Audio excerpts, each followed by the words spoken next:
When I was growing up, I wondered why my parents not only changed where we lived, but also changed my name twice. I found out about this when I turned 18. After taking several deep breaths, and with a tear glistening in her left eye, my mother said, "Brandon, that was my name back then. I need to tell you why some things have happened in your life, including name changes." I've always been curious about the name change, first at age 6 from Tom Simpson to Kevin Harris, and then at age 11 from Kevin Harris to Brandon Bolter, but since neither parent ever wanted to talk about it, I didn't bring it up. Topic for many years. "I'm very interested to know, Mom," I replied. After another sigh and a second tear, Mom continued, "When you were 6 years old, I testified in court about what some bad people had done. Federal prosecutors feared that the lives of our family members might be in danger, so we were included in a witness protection program known as WITSEC. We changed our names and locations immediately after the trial. When you were 11, the U.S. Marshal in charge of us became concerned that we might have been exposed, and we had to change our identities and locations a second time." "Is the threat still real?" I asked. "Probably not, as the Marshals believe that the organization I testified against is virtually non-existent, having been relentlessly targeted by federal and state authorities for the past 12 years. However, your father, Sister Melissa, and I probably will stay in witness protection until Melissa turns 18, just to be sure.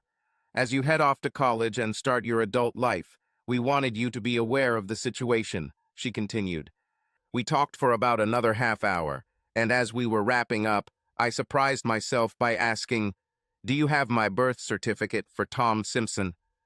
Mom went to the safe in her bedroom and came back with my birth certificate in the name of Tom Simpson, the original Social Security card, perfect Social Security cards, and fake birth certificates in the names of Kevin Harris and Brandon Bolter, and several other documents.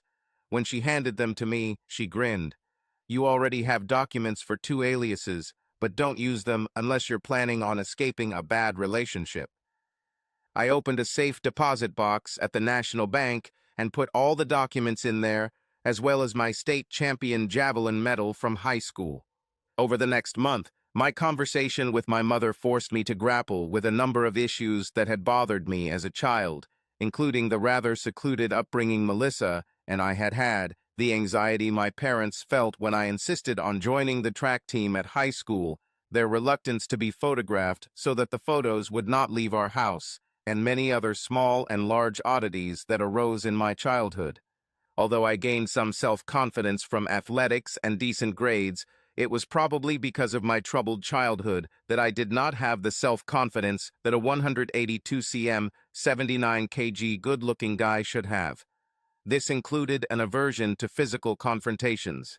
Other characteristics I had: I didn't like real team sports like football, fast cars, and other typical male hobbies, and I liked plays, especially musicals, opera, and art.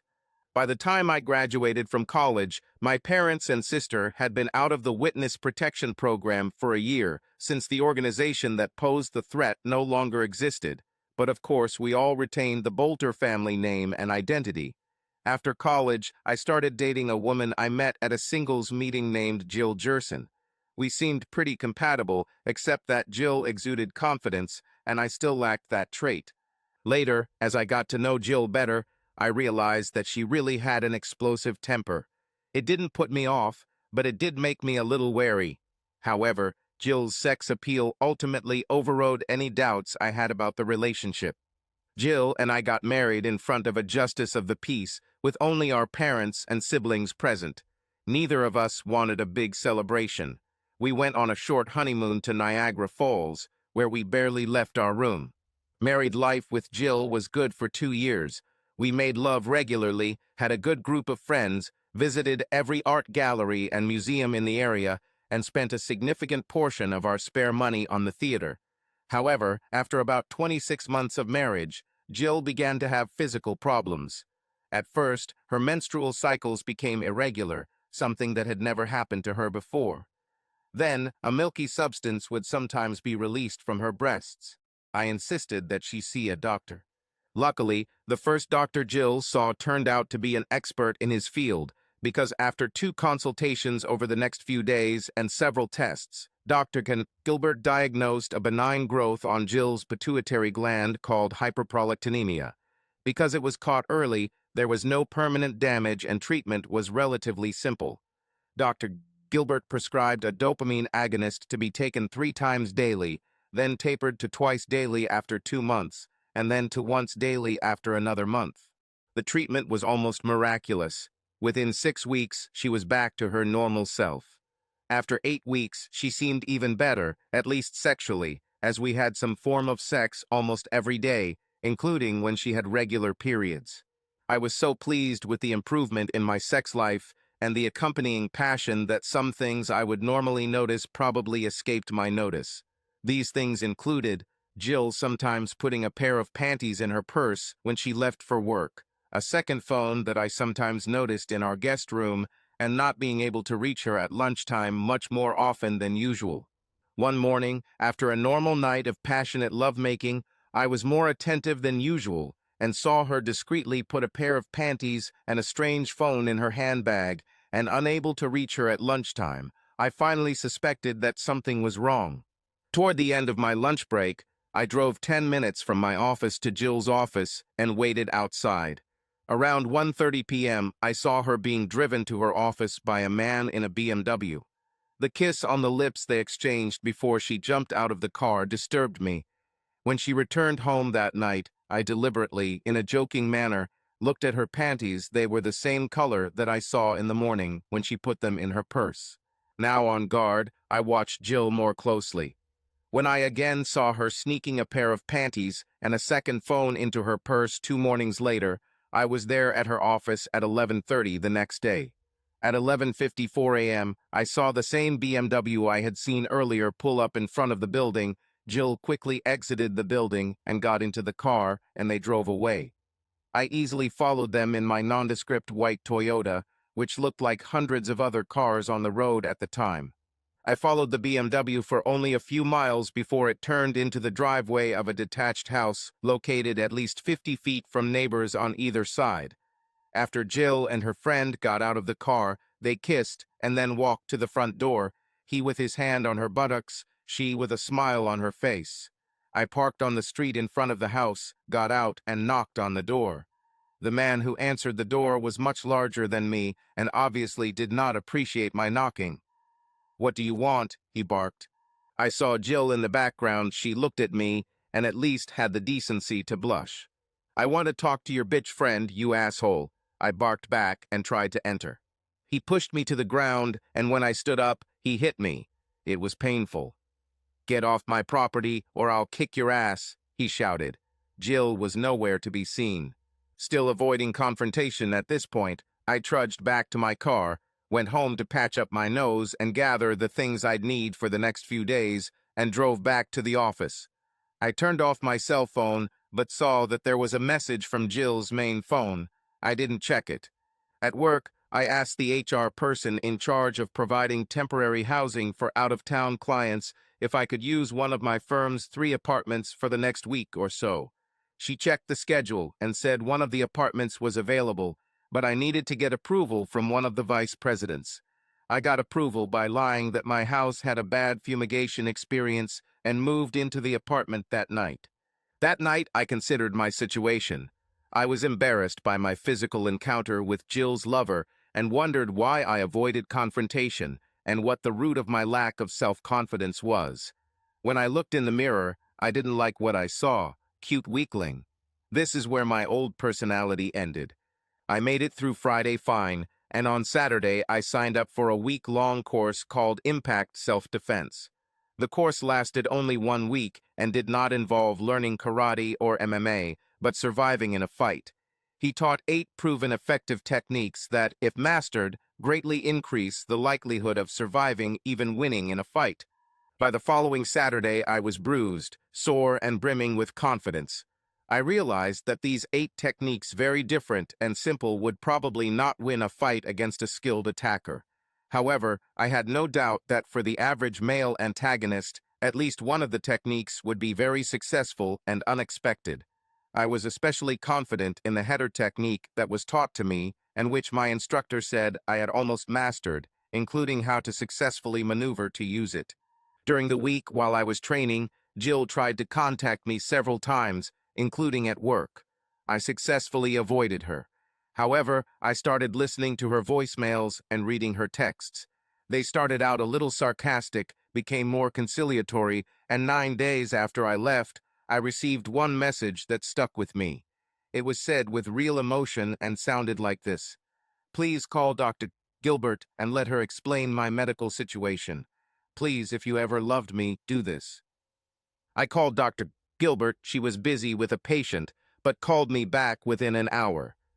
"Hey, Brandon," she greeted me when I answered my cell phone. "Jill has given me permission to tell you about her condition." "I'm interested to hear," I answered sincerely. "The dopamine agonist I prescribed for her sometimes causes an unusual side effect. I warned her about it, but either she didn't listen or didn't realize the effect it was having on her. It causes an almost irresistible urge to have sex. Have you noticed an increase in sexual activity, aggression on her part over the past few months?" asked Dr. Gilbert. "Yes, I noticed," was my answer. "This is a side effect of the medication, made worse by the fact that instead of reducing the dose to twice a day after 2 months, and then to once a day after another month, she continued to take it 3 times a day. Last week, when she came to I apparently after you left her because of her sexual promiscuity, I changed the dopamine agonist and insisted that she take it only 6 times a week, no more. I believe that now she will be able to control her sexual desires, and I hope you can rebuild your life," she continued. I thanked her and started having a serious conversation again. I decided to meet with Jill and see if I could overcome her betrayal, since my wedding vows included in sickness and in health. The next day, Wednesday, after work, I collected my things from the company's apartment, called the cleaning service that serviced it to inform them that I was moving out, and went to our apartment. I was hoping that Jill's reaction would be such that I could justify giving her another chance, but I hadn't made a final decision yet. When I entered our apartment around 19, using my key, I saw her making out on the sofa with that asshole from BMW, with his hand under her skirt. At least she looked embarrassed. "You're still sleeping with the asshole, as far as I can see," I barked. "Brandon, I wasn't expecting you. My new medication regimen hasn't kicked in yet. We can get through this," were the words I think I heard her say, although I can't be sure because I was furious. The asshole was aggressive. He grabbed Jill's hand and said, "Come on, Jill, let's leave this loser and come to my house." "The only way you're leaving here is on a stretcher," I barked. "Why, you little coward," he barked back and moved towards me the same way he did on his porch. I think I heard Jill scream in the background, but I can't be sure because I was concentrating on the asshole and remembering exactly how to execute the perfect header. As the asshole began his strike, I moved forward, crouched as I had been taught, and in a fluid motion lifted the top of the skull, supposedly the hardest part of the body, up into his chin, squeezing his neck upon contact. It worked perfectly. The asshole fell to the floor unconscious. Although I stopped, I ignored Jill as I packed our 2 largest suitcases with everything I thought I'd need, then took my old school spear out of the closet and left.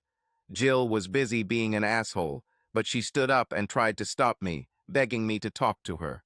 But I didn't listen. As I pulled out of the parking lot, an ambulance pulled in from the other end. I drove to a motel on the outskirts of town, paid cash, and made plans for the next day. Afraid that the police might show up at my office, I quit over the phone, angering my boss. I went to our bank, withdrew all the money from the accounts, and took everything from my safe, including birth certificates, social cards, and other documents in the names of Kevin Harris and Tom Simpson.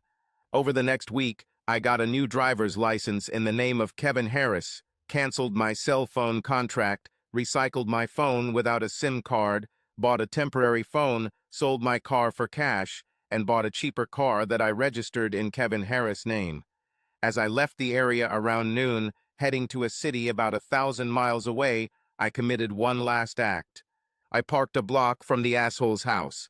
On Up's form, I rang the doorbell to make sure no one was home. I left the package I wanted to deliver on the porch and walked back to the car. I changed into another suit and took a spear with a highly flammable material at the tip. I walked to a spot about 175 feet from the asshole's window. I assembled the spear, set the material on fire, and threw it straight at the window. Then I quickly returned to the car. I waited 5 minutes until I saw two fire trucks.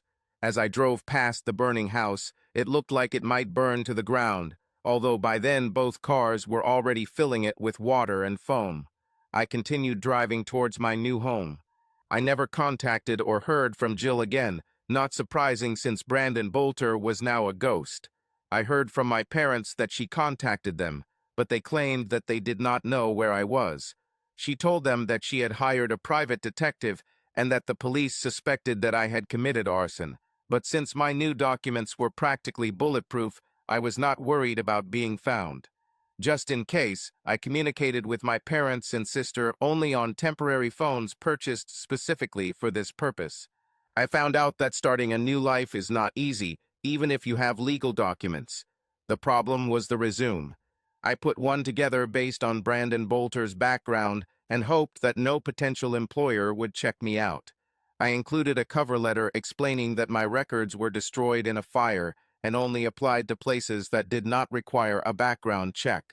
A month later, and after an interview, which I passed with flying colors because I was tasked with writing documents that I should be familiar with if I had said experience, I found a job similar to the previous one. She was at a slightly lower level, but with opportunities for advancement and a more than decent salary.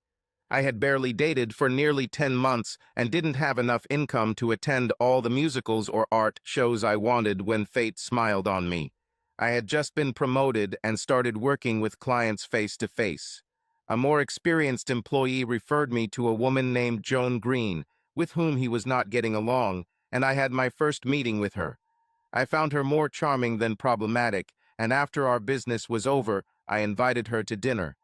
Joan piqued my interest when she said, "One of my greatest passions is musicals, but I can never get my husband Horace to go with me. I went a few times with friends, but none of them were as passionate about them as I was, and I didn't have as much fun as I had hoped." "You're kidding," I chuckled. "I love musicals. I wish my economic situation would allow me to go to them or other shows, or at least to art exhibitions every week." Joan seemed surprised that a 26-year-old heterosexual man could be such a fan, so she began jokingly asking me about my interests. When, during our discussions, she learned that I was not only very familiar with relatively modern musicals such as Hamilton, The Phantom of the Opera, Les Miserables, and Cats, but also with old and sometimes even obscure productions such as Brigadoon, Annie Get Your Gun, and Finian's Rainbow, she was very impressed. Our lunch lasted 40 minutes longer than it should have, but we both enjoyed it. She said goodbye with a hug and a sparkle in her eyes. I was so busy that I almost forgot about meeting Joan Green when she called me about a month later. After exchanging pleasantries and settling a business matter, Joan said, "Listen, Kevin, my husband Horace and I would like to invite you to dinner this Friday. Are you free?" I was surprised and instinctively replied, "Of course." "You can bring a companion if you want," she continued. "I don't think I'll be able to find anyone this weekend," I chuckled. "No problem. Can you meet us at La Petite Maison at 7:30 p.m. on Friday?" "Looking forward to it," I replied.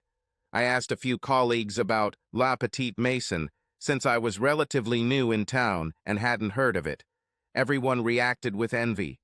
"This is the most exclusive restaurant in the city. It has 2 Michelin stars, and it is almost impossible to get a table there," said the most knowledgeable colleague. I was stunned. On Friday evening, I came in my best suit. I thought I looked good.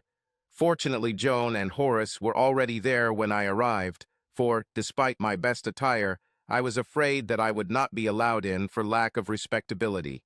The place wasn't really pretentious, but it served some of the best food of its type I've ever had. I noticed that my menu didn't have prices. I still tried to order something that I thought was relatively economical. Horace was a friendly guy who turned out to be the coup of a Fortune 1000 company. My impression that he had a lot of money was reinforced when he didn't even look at the bill and simply handed the waiter a black Amex card. It turned out that I was invited to dinner for a reason, and it seemed to me that it was like an interview. I found out the reason the following Monday when Horace called me at work and asked if I could take Joan to the opera the following Saturday, which he didn't like. I stuttered, but agreed and promised to call Joan to make arrangements. Joan was glad to hear from me. I hope it is not too much of a burden for a handsome young man like you to accompany an old woman like me to the opera. No, I'd be honored, and you're not old. I'll be jealous of every guy there, I replied, causing Joan to laugh. I don't think I could ever afford it myself, I added enthusiastically. Joan's driver picked me up from my apartment an hour before the show started. Then we picked Joan up. She looked really good. We arrived at the theater on time. I was in shock when we were ushered into a private box directly above and to the left of the stage. It was the best seat I've ever had in a theater in my life. The main plot, so to speak, is that an Egyptian police team ends up in a small Israeli town. The musicians wait in the cafe and start talking to the locals, and the singing and dancing begins. The play was unexpectedly entertaining, and Joan and I both enjoyed it. Afterwards, we went to a cast party, another first for me, and it was even more fun than the musical. Joan and I exchanged a big hug, both with genuine smiles on our faces, as her driver left her at the door before he took me home. Even though there was not an ounce of romance or sex in it, it was one of the 20 most enjoyable events of its kind that I have ever experienced. Joan and Horace had many friends as well as contacts I made by accompanying Joan to several other events that Horace either hated or was unavailable for, and even contacts with actors from various productions who were at first somewhat surprised by my relationship with Joan and Horace, but then became interested. After a year, I was going to events every other week or so with one lady or another, sometimes with absent husbands or boyfriends, sometimes with reluctant ones.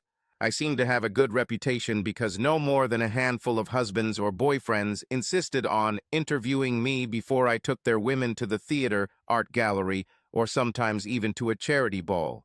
I think I was popular because I always acted like a gentleman, never took money but was happy just to have the event paid for, and never said anything bad about anyone.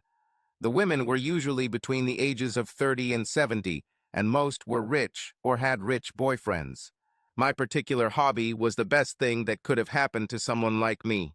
I had no problem keeping my sex life separate and did have some enjoyable, but rather short, sexual relationships with women my age during this time. I had been happily and successfully pursuing my hobby for almost 2 years when an important event occurred.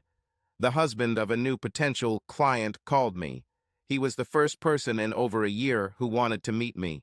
His name was no joke Guido Rixai, and when we met at a local Italian restaurant, he was wearing a black shirt and a white tie under his jacket. Guido was pleasant, but definitely made it clear that he was not to be trifled with. This was confirmed by the subordinate attitude of the restaurant staff. It was clearly a serious interview where he asked questions that were often embarrassing, inappropriate, or strange, including, "Do you like men? What do you like about opera and musicals? Have you ever had sexual contact with someone you accompanied, etc." I remained calm during the interview, answered all his questions honestly, and then surprised him by asking him several questions, including what business he works in, why he is so concerned about my life, what his relationship is with his wife, etc. I was very pleasant and respectful in asking these questions, but also serious. Although I was sure he was lying when answering some of my questions, I think he actually gained some respect for me because of the questions I asked. I secured his respect by telling him a story. "Let me tell you a story about a friend of mine that will explain how I behave, Guido. My friend had an unfaithful wife. He never bothered to divorce her. He just disappeared one day. However, before he disappeared, he knocked out his lover with his wife and then burned down his house. I always respected him for that. Traitors are bastards," I said with a completely serious face, before smiling broadly at the end. Guido laughed heartily, patted me on the back, and said, "My wife Gabriella wants to go to the opera in a week on Saturday. Are you free to accompany her? If you can confirm right now that I'm needed, then yes, I smiled. But I'm expecting another offer soon, so I need confirmation now. To be clear, I'm not taking money. I'm expecting transportation to be paid for, drinks and a show, and she will be returned in the same condition in which she left. Agreed. This brought about another laugh, a firm handshake, and a mutual deal. When I picked up Gabriella Rixai in the limousine I had rented, I was surprised by her appearance and behavior. She couldn't have been more than 30 years old. Guido was probably in his mid-40s, and she was dressed provocatively. She was definitely of Italian descent, although clearly American, short, thin, and, apart from her clothes, unremarkable, at first sight. Plus, she looked sullen. I introduced myself pleasantly, helped her into the limousine, and tried to make light conversation. Her responses were either angry or dismissive. For the first time in my career, I was experiencing discomfort, so I took the bull by the horns, just like I did with that asshole. Look, Gabby, I said in a stern tone, suspecting that she hated being called Gabby. My only desire is to have a nice evening at the opera. If something happened today and you're mad as a snake because of it, why don't we cancel it? We can tell your husband that we just have a personality clash and go our separate ways. I always got along with everyone when I went to the opera, theater, or art gallery, but there was always the first time. If you're some kind of pain in the ass, let's turn around now, and I won't even charge Guido for the limo. This caught her attention. She hissed something in Italian. I was far from fluent in Italian, but I studied it for a couple of years in college, and one of my roommates was Italian, so I knew some salty expressions. I'm not an asshole, you are, I responded to her Italian tirade in my not very good, but clearly understandable Italian. Her eyes opened wide. Then she frowned for a minute or two. I interrupted her state with a question in half Italian and half English. Shall we turn around or watch the new diva play the role of Violetta in La Traviata? A minute after my question, her demeanor softened. I will suppress my anger. Let's enjoy La Traviata, she answered half angrily.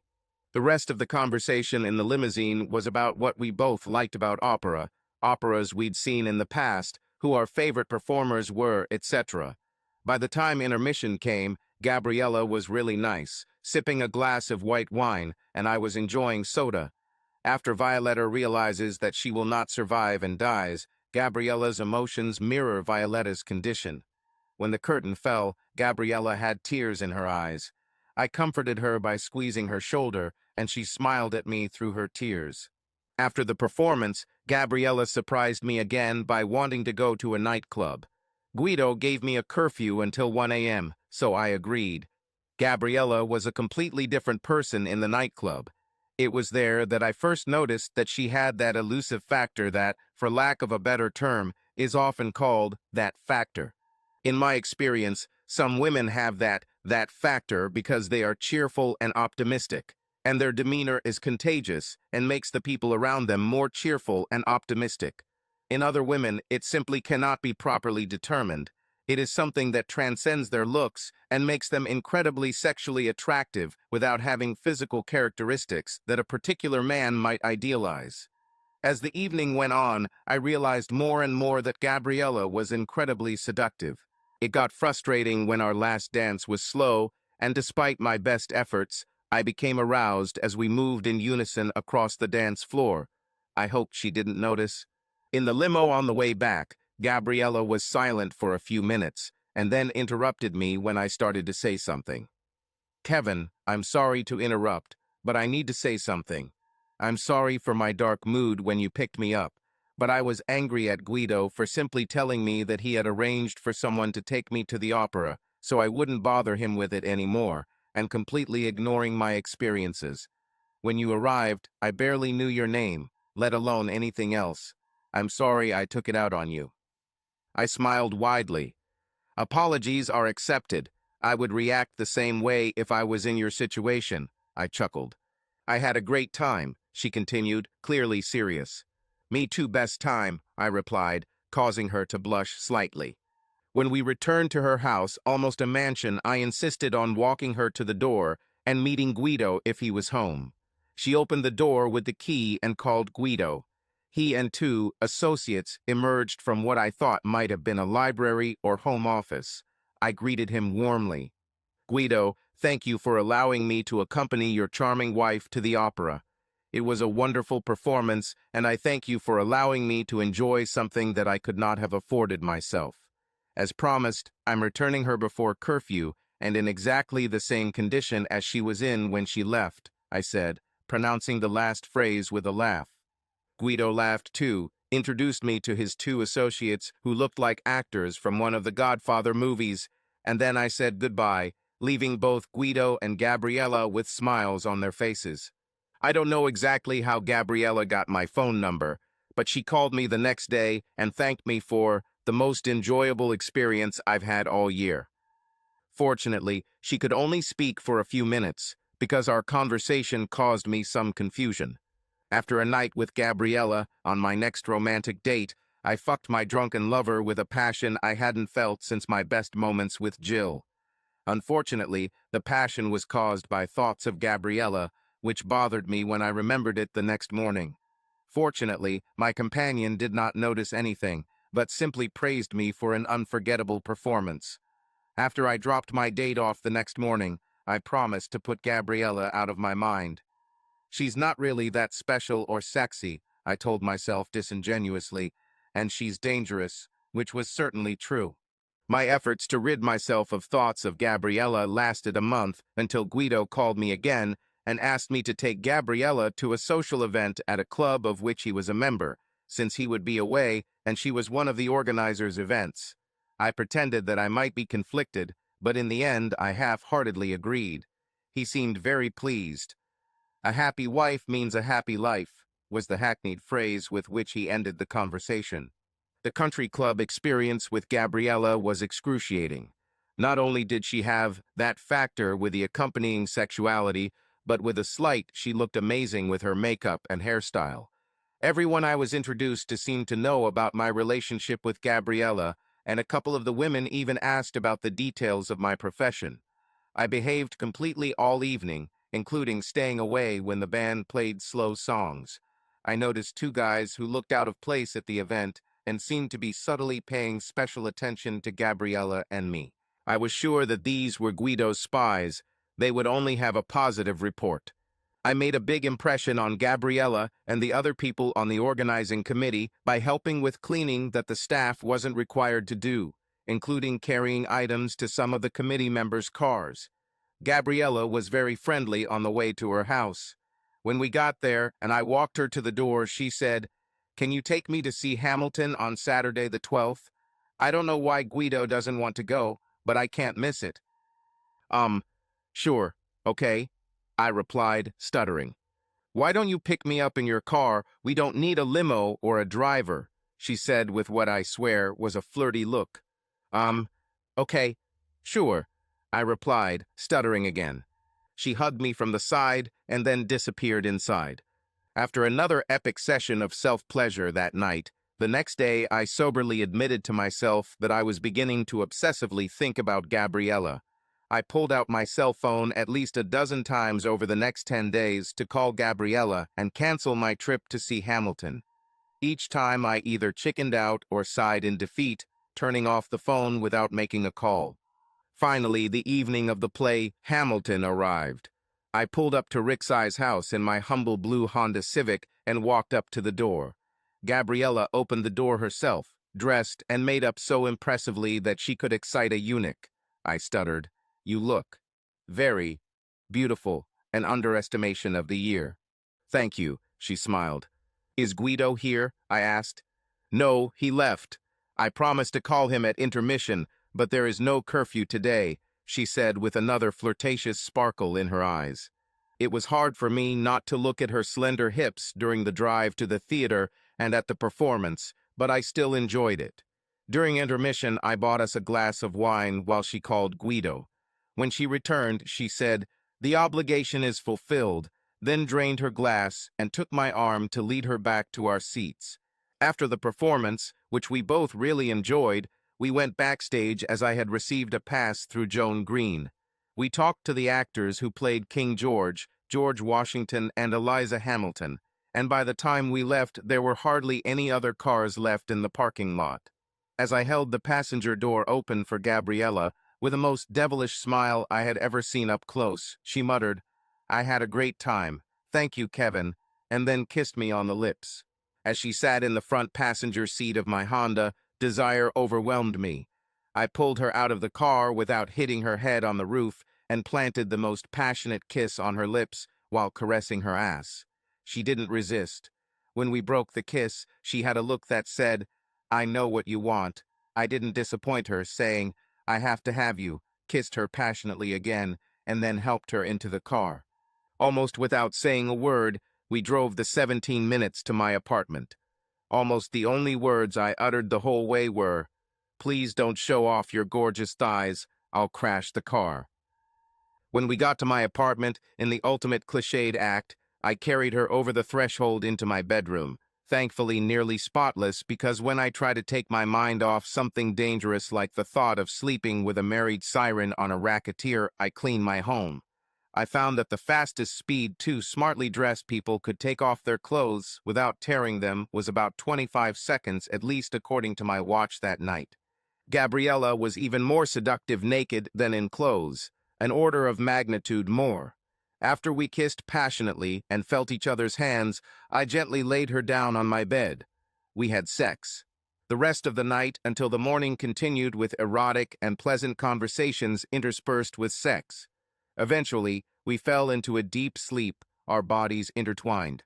I woke up to soft lips kissing mine. "Wake up, sleepyhead," Gabriella purred. "It's 6 a.m. and I need to get home before Guido's thugs come." "Can't you stay forever?" I muttered. "I need a few more nights like this to be sure," she giggled. I tickled her, and she jumped out of bed and ran to the shower.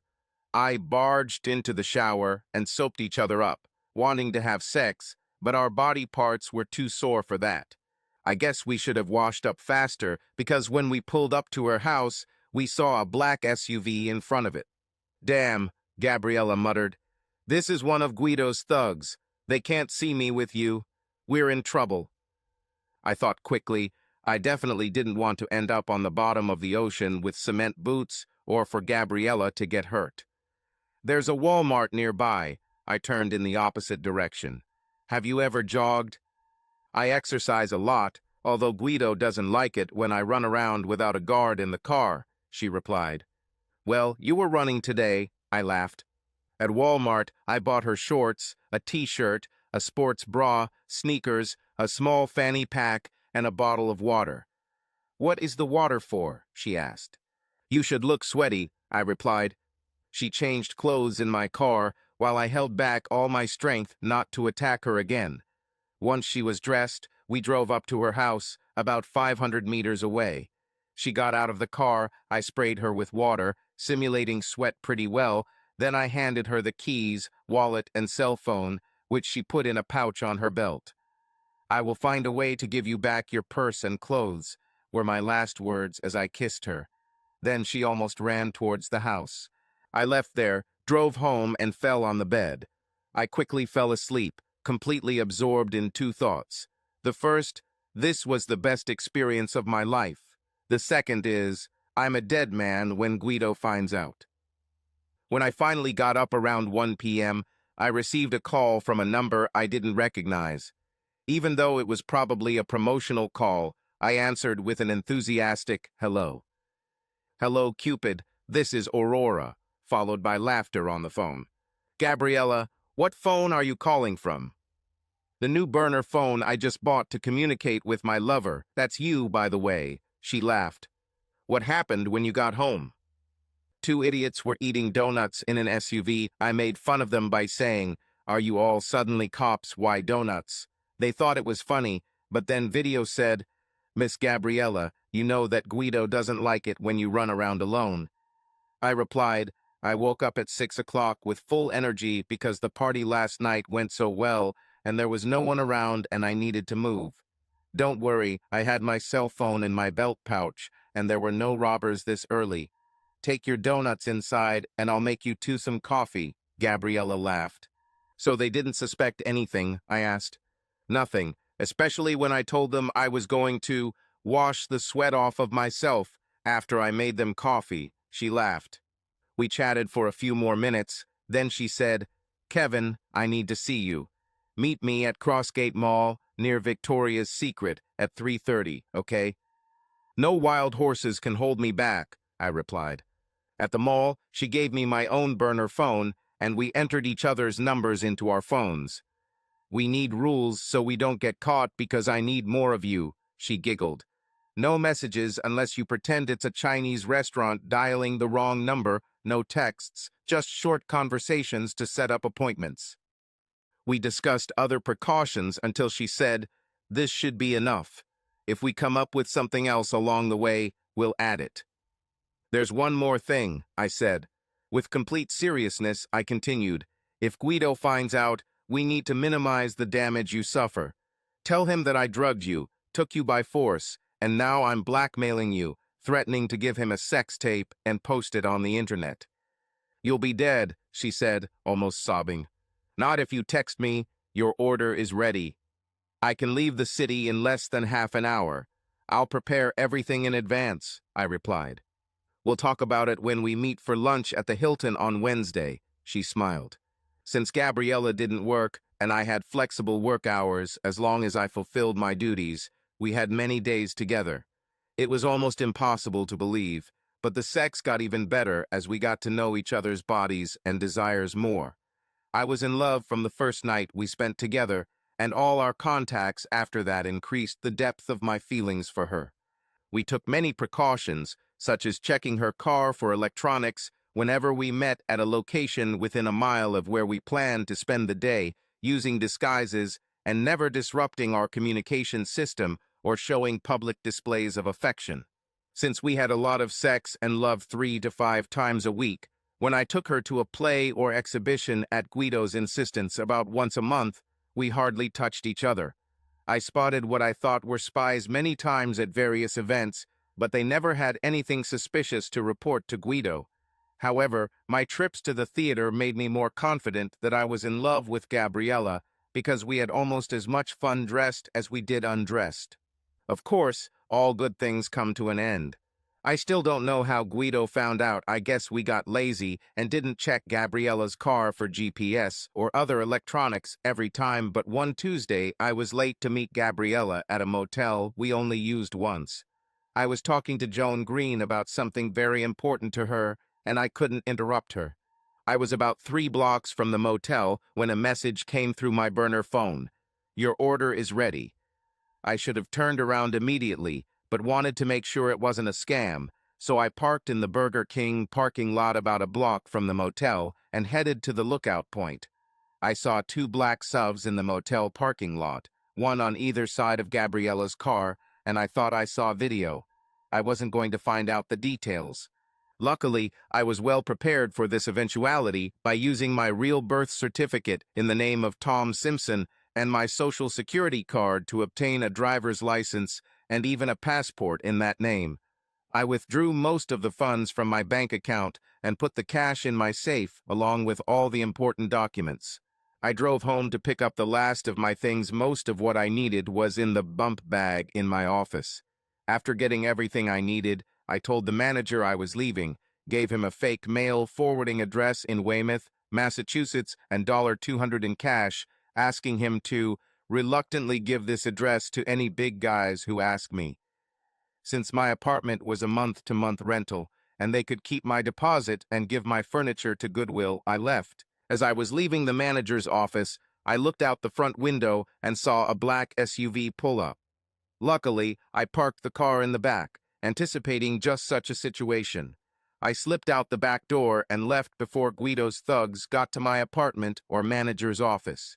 At the office, I purchased a one-way plane ticket to Boston using a credit card, handed HR my resignation letter, saying I had a family emergency and probably wouldn't be returning, grabbed my emergency bag, and walked out the high-rise service entrance, buildings where he worked. I parked the car in the back and gave the janitor in charge of the loading dock $50 for permission to leave the car there. I then drove to the bank, collected the contents of the safe, and drove to the car market 500 yards from the bank, which I had previously scouted. I sold my car for cash, signed the paperwork as Kevin Harris, and drove to another car market across the street, bought another car in the name of Tom Simpson, then took all the luggage from the first lot and drove in the opposite direction from Boston. Along the way, I closed one of my 2 credit cards, the one with no debt, and as soon as I paid off the other, I'll close that one too. I called Joan Green and my boss from my regular phone to express my condolences about my hasty departure, then removed the SIM card and threw it out the window.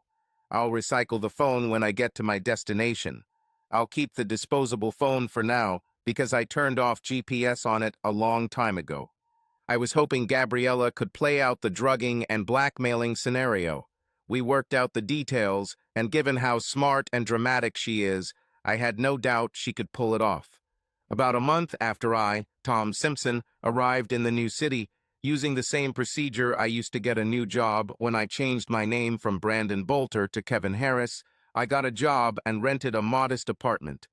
Then, changing my voice, I called Gabriella and Guido's house from a burner phone with an area code far from my current location.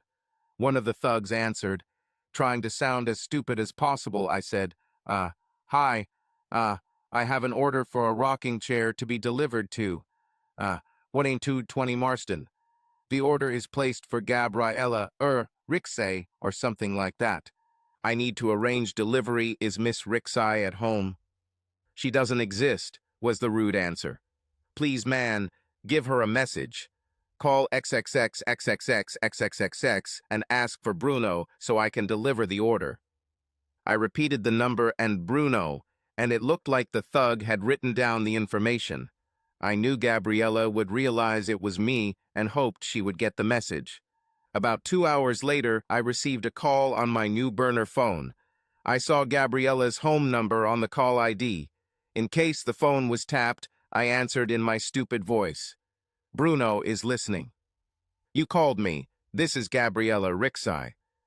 Yeah, I have an order to deliver a rocking chair, and I need to know when to deliver it, I said. In a quiet voice, Gabriella said, This is a gift for my husband.